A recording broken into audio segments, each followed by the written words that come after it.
जय श्री राम सभी को। मैं सोनिया यादव स्वागत करती हूँ हमारे चैनल रामायण बाय लवली में। कैसे हैं आप सभी? आशा करती हूँ आप सभी ठीक होंगे। तो हमने अपनी पिछली वीडियो में भाग 5 परशुराम लक्ष्मण संवाद सुना था और आज की वीडियो में हम सुनेंगे राम परशुराम संवाद भाग 6 है। चलिए अपनी कथा को आगे की ओर आरंभ करते हैं। प्रभु ही सेवक ही समरूप कस तजसो विप्रव्र रोसु वेश विलोके कहेसी कछु बाल कहू नाही तोसु। अर्थात स्वामी और सेवक में कैसा युद्ध। अर्थात परशुराम जी को वह स्वामी बता रहे हैं और खुद को सेवक कह रहे हैं कि सेवक और स्वामी में कैसे युद्ध। हे ब्राह्मण श्रेष्ठ, क्रोध को त्याग दीजिए, आप अपने गुस्से को छोड़ दीजिए। आपका वीरों का सा वेश देखकर ही बालक ने कुछ कह डाला था, वास्तव में उसका कोई भी दोष नहीं है। देख कुठार बान धनु भारी बेलड़ी कई सब बिचारी नाम जान पे तुम ही न चीन्हा बस सुभाए उतर दही दीना। अर्थात आपको कुठार बाण और धनुष धारण किए देखकर और वीर समझकर बालक को क्रोध आ गया। वह आपका नाम तो जानता नहीं था और ना ही आपको वह पहचानता था। तो अपने वंश रघुवंश के स्वभाव के अनुसार उसने उत्तर दिया। अर्थात उसके वंश में ही, उसके खून में ही ऐसा है कि अगर हमें कोई कुछ कहता है तो हमें उत्तर उसको अवश्य देना चाहिए। इसलिए वह उसने ये उत्तर दिया। तो तुम ओते हूँ मुनि की नाई पद रज से रसी सुधरत गुसाई चमो चूक अन जानत केरी चाहे भी प्रभु कृपा गनेरी। अर्थात यदि आप मुनि की तरह आते तो हे स्वामी, बालक आपके चरणों की धूलि को सिर पर रखता।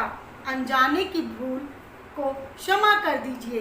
ब्राह्मणों के हृदय में बहुत अधिक सा प्रेम होना और दया होनी चाहिए।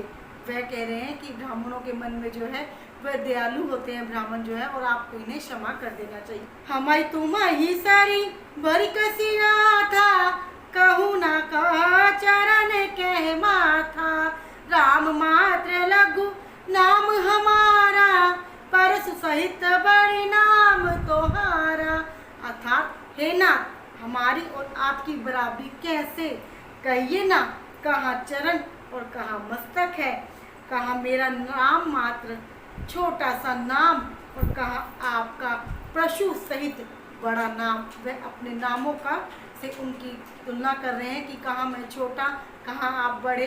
पैर और सिर से ही भी उनकी तुलना की जा रही है कि सिर तो सिर माथे होता है और चरण तो चरण ही होते हैं। तो उसी तरीके से उन्हें वह समझाने की कोशिश कर रहे हैं। कौन? श्री रामचंद्र जी। देव एक गुण धनुष हमारे नव गुण परम पुनीत तुम्हारे सब प्रकार हम तुम सनहारे क्षमो विप्र अपराध हमारे। अर्थात हे देव, हमारे तो एक ही गुण धनुष है और आपके परम पवित्र शम दप तप शौच क्षमा सरलता ज्ञान विज्ञान और आस्तिकता, ये 9 गुण हैं। हम तो सब प्रकार से आपसे हारे हैं। हे विप्र, हमारे अपराधों की क्षमा कीजिए। मंगल भवन अमंगल हारी रवो सो दशरथ अजिर बिहारी। बार बार मुनि विप्र कहा राम सन राम बोले भृगुपति सरसु हसी तहु बंधु समुबाम। अर्थात श्री रामचंद्र जी ने परशुराम जी को बार बार मुनि और विप्रव्र कहा।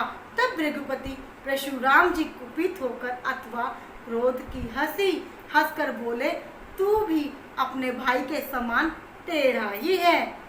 निपट ही दिज करी जाना ही मोही मैं जस विप्र सुनावहु तोही चाप सूत्रवा सर अहुति जानू कोपु मोर अति घोर कृसानु। अर्थात तू मुझे निरा ब्राह्मण ही समझता है। मैं जैसा विप्र हूँ तुझे सुनाता हूँ, तू तो मुझे ब्राह्मण ही समझता है, और जैसा मैं विप्र हूँ चल मैं तुझे बताता हूँ। धनुष की श्रुता बाण को आहुति और मेरे क्रोध को अत्यंत भयंकर अग्नि जान। अब वे अपने बारे में श्री रामचंद्र जी को बताने लग रहे हैं। समिधि सेन चतुरंग सुहाई महामाही प्रभासु यही पर सुकाटी बाली दीन है, समझ जप कोटिन कीने। अर्थात चतुर रिंगड़ी सेना, सुंदर समिधाएं, यज्ञ में जलाई जाने वाली लकड़ियां हैं।